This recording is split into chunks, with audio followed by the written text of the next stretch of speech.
Hi everyone, Josh Hay here. I'm the Manager of Communications with Randwick City Council. We're down here at beautiful Purcell Park in Matraville today, where the fences have just come down on an 11-month project that we're opening today. So we're here to tell you a little bit about the project and how it come about. And with me is two very distinguished guests. We've got the Mayor of Randwick, Councillor Danny Said. Morning everyone. Danny, thanks for joining us.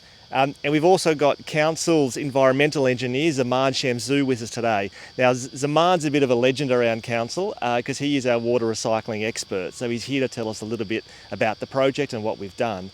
Danny, if I could just start with you. Being a long-time local Matraville resident, you've probably seen this park go through many changes over the years. What are some of your experiences of the park? Well, Josh, I just want to say that this is sensational compared to what it used to be. It really makes me happy to see what we've done here, and we've gone to a lot of great expense, and thank you very much, Zaman, and because it really does make a difference to the locals. I grew up here. This is a very special part of Matraville to me. My mother, when she first came to Australia as a 12-year-old, lived across the road, straight across the road on Australia Avenue. My father lived around the corner at Macaulay Street, and they met at the local scout hall at a dance one night. I had uncles and aunties who lived in Maribeen and also in Partana, in Harold, and all the streets around here. And when I used to play as a kid here, as a 5-year-old, 6-year-old, that the funny thing is with all my cousins, all friends from around the place, it was just dirty, it was just dirt, rocks, really nothing very exciting, and it was a great place to have bonfires only because it deserved it. So every crack of night we'd come out here with the thunders, bungers and Roman candles, and we'd have a great fun. But at the same time, this is very different. This is special. The grass is very green and it just looks tremendous. It's a really great family area, and I'm quite proud to be the mayor that's going to be opening in this, because it really does mean a lot to me and a lot to the people who live around here. Yeah, absolutely. Thanks, Danny. It's a real green haven here in this area of Matraville, where there's really no other public open space in the immediate vicinity. So as locals would all know, this is a really great little park and really important. So Council's proud to have done this work.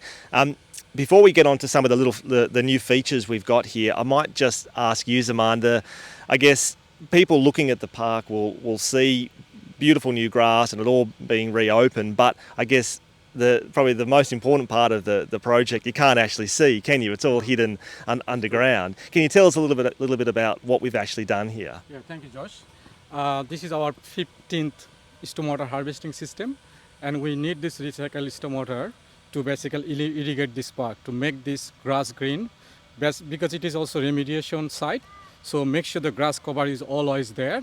If there is no grass cover, contamination can appear on the surface.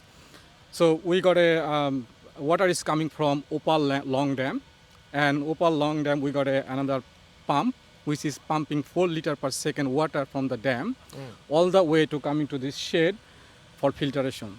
So after the filtration, water goes to the underground 2060 kiloliter tank, and then when we irrigate this park, then water comes from the tank, go through the UV system to kill all the bacteria before goes to the park for irrigation. Yeah. That's it's happening here. So does that mean that the entire park is now irrigated using 100% recycled water? Yes, like only time we need to use potable water when the system there's a problem with the system, means like need a maintenance or something. Otherwise, it is like the 100% non-potable water will be used for irrigation. We got a 19 irrigation station. We got around 200 pop-up sprinkler heads going to keep this grass green. Yeah. Fantastic. And am I right in saying too, this is your 16th water recycling project for Randwick City Council? It's a 15th stormwater harvesting system, and in total council got 18 water recycling and reuse system, which is basically saving more than 512 megaliter of water, which is saving council more than $1 million per year. So $1 million in water costs. That's fantastic. Yeah. And then we're also tapping into a resource that otherwise wouldn't have been used. And I think what's really exciting about this project is most of our water recycling projects tap into stormwater flowing in creeks, in old creek beds and through stormwater lines. This one's a little bit different though, isn't it? Can you tell us about the source of this water, where it's coming from? So the source of the water is basically coming from as I said, Long Dam, from Opal Long Dam. And that's just over here. That's over there, yep. Which is basically to paper mill. Before Opal used to be called Aurora. This is basically, this long dam collects water from the stormwater and also collects some water as a bore water, combination of bore water. And that long dam water get used for the paper mill. And then we tap their water to basically bring this water for filtration in this park. Wow, excellent. So it's reusing a resource that otherwise wouldn't have been used, which is That's great. right. Yeah. So this will keep the grass green and act as a suppression layer Yep. to make sure that any of the asbestos-containing material that might be still here is capped and contained and is 100% safe. Yep. Yep, fantastic. No. Thanks, Zaman. No worries, thank you. Danny, and we've also been able to throw in a few little extra features in the park too. Can you tell us about those? Yeah, apart from the fantastic filtration system and to make sure we get good water, quality water coming out here and green grass, they've also put a barbecue in. We've listened to the residents. All we were going to do was to irrigate the park, put some trees in and make sure it stayed green.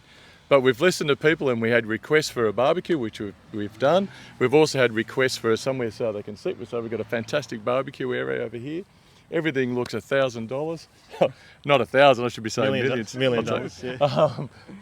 And the funny thing is, we are going to, and we've actually had requests of help on the playground as well. So we're leaving that till the new year so the kids can use that over Christmas and over the start of the new year. And then as soon as we can, probably after the school holidays, we are also adding some new equipment to the playground. Yep. Fantastic. All right, so that's it. Purcell Park is now open. It's been closed since February this year while we did this really extensive work, but we're really proud as Randwick City Council to have it officially opened. If you live in the area, come down over the Christmas and January holidays and have a look. Thanks, everyone.